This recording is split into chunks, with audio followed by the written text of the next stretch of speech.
Hello boss, hello. তো কেমন আছো তোমরা বলো? তো বস, আমরা রয়েছি এখন পশ্চিমবঙ্গের দ্বিতীয় বৃহত্তম মেলা। পিছনে দেখতেই পাচ্ছ তোমরা কি বড় একটা মেলা বসেছে, এই বিশাল বড় মাঠ জুড়ে মেলা বসেছে। আর এই জায়গাটা হচ্ছে মাধপুর মনসা মন্দির। প্রচুর পরিমাণে পাঁঠা বলি হয় এবং প্রচুর পরিমাণে ভক্তরা পুজো দিতে আসে আজকের এই দিনে। তো চলো আমরা এখন এই যে মেলার ভেতরে ঢুকবো, ভেতরে ঢুকে তোমাদেরকে এই মেলার যে দৃশ্য সেই দৃশ্য তোমাদেরকে দেখাবো। আজকের সকালে যাত্রা শুরু করেছিলাম মেচেদা থেকে।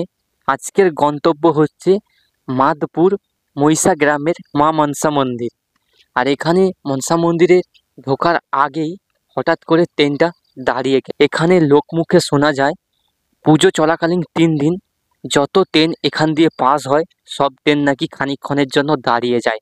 আজকে সচক্ষে সেই দৃশ্য দেখতে। এখন আমরা পৌঁছে গেছি জগপুর স্টেশনে।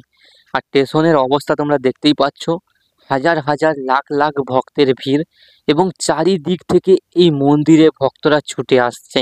সেই দৃশ্য তোমাদেরকে দেখাবো।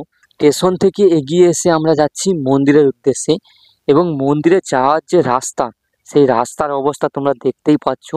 শয়ে শয়ে মানুষের ভিড় এবং কি মানুষের ভিড়ে এই রাস্তা পুরো বন্ধ হয়ে গেছে। বহু দূর দূরান্ত থেকে দেশ বিদেশ থেকে ভক্তরা ছুটে আসছে আজকের দিনে মায়ের উদ্দেশ্যে পুজো দেওয়ার জন্য। ওখানে তোমাদেরকে তো দেখালাম ট্রেনটা খানিকক্ষণের জন্য দাঁড়িয়ে গেছে। আর এখানে দেখো একটা মালগাড়ি যাচ্ছে। মালগাড়ির স্পিডটা কতটা কমিয়ে দিয়েছে তোমরা দেখো, একেবারে আস্তে আস্তে যাচ্ছে মালগাড়িটা। এই আজকের দিনে এই মন্দিরের সামনে দিয়ে এই দৃশ্যই দেখতে পাওয়া যায়। আমরা লোকমুখে শুনেছি এইসব দৃশ্যের কথা, আজকে সেই দৃশ্য আমরা স্বচক্ষে দেখতে পাচ্ছি। এখন আমরা ঢুকছি মেলার মধ্যে। তোমাদেরকে জানিয়ে রাখি এই মেলা হচ্ছে পশ্চিমবঙ্গের দ্বিতীয় বৃহত্তম মেলা। এখন আমরা চলে এসেছি মায়ের পূর্ণি পুকুরের সামনে। পূর্ণি পুকুরের সামনের অংশ দেখতে পাচ্ছ, ভক্তরা শয়ে শয়ে স্নান করছে এবং ওই পাশে ডন্ডি কাটছে। এখন আমরা ঢুকছি মেলার মধ্যে।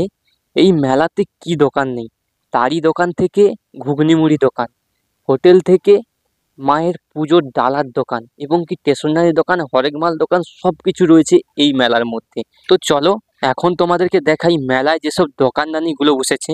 সমস্ত দোকানদানি তো ঘুরে দেখানো কিছুতেই সম্ভব নয়, তবে কিছু দোকানদানি আমি তোমাদেরকে দেখাবই। এখানে দেখতে পাচ্ছ 40 টাকা হরেক মাল পাওয়া যাচ্ছে এবং কি তার পাশে রয়েছে 7 টাকা হরেক মাল এবং কি ব্যাগ দোকান থেকে সোনা দোকান, সমস্ত রকম দোকান এই মেলাতে এসেছে। কারণ তোমরা তো জানোই পশ্চিমবঙ্গের দ্বিতীয় বৃহত্তম মেলা, সেই মেলাতে তো এইসব আকর্ষণীয় জিনিস থাকতেই হবে। এখানে যেমন তোমরা দেখতে পাচ্ছ শয়ে শয়ে মানুষ মায়ের কাছে দণ্ডি কাটছে, তেমনই শয়ে শয়ে পাঁঠা এখানে মায়ের কাছে বলি দেওয়া হয়। সেই দৃশ্য তো আমি তোমাদের সামনে তুলে ধরতে পারবো না, কারণ ইউটিউবের একটা রুল রয়েছে, সেই রুল অনুযায়ী সেই দৃশ্য আমি তোমাদের সামনে তুলে ধরতে পারবো না। আর এই যে মায়ের সামনে যে দৃশ্য, যে মানুষ শয়ে শয়ে ভক্তদের ভিড়, হাজারে হাজারে ভক্তদের ভিড়, সেই ভিড় আমি তোমাদেরকে দেখাবো। তো জানি না মায়ের মন্দিরের সামনে আমি ঢুকতে পারবো কিনা, তবে আমি চেষ্টা করব মায়ের মন্দিরে একেবারে সামনে যাওয়ার জন্য।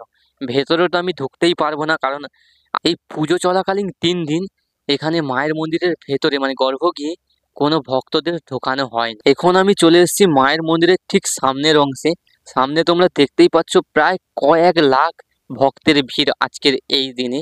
এই 3 দিন মেলা চলাকালীন যতদূর আন্দাজ করা যাচ্ছে প্রায় 10 থেকে 15 লাখ লোক এখানে হতে পারে। এই সামনে যে লাইনগুলো তোমরা দেখতে পাচ্ছ, এই লাইনগুলো হচ্ছে ভক্তদের পুজো দেওয়ার লাইন। প্রায় 50 থেকে 60খানা লাইন করা হয়েছে এই মন্দির চত্বরে।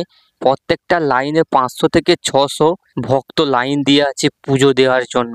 তোমরা ভাবো এরা কতটা ধৈর্য ধরে মায়ের কাছে পুজো দেওয়ার জন্য লাইন দিয়ে আছে। এই এত গরমের মধ্যেও ভক্তদের যে ধৈর্য, সেই ধৈর্য সত্যি দেখার মতো। তো বস, এই ছিল পশ্চিমবঙ্গের দ্বিতীয় বৃহত্তম মেলা।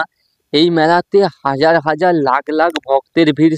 মন্দিরের সামনের অংশে শয়ে শয়ে মানুষ দণ্ডি কাটছে এবং কি হাজারে হাজারে পাঁঠা বলি হচ্ছে মায়ের উদ্দেশ্যে।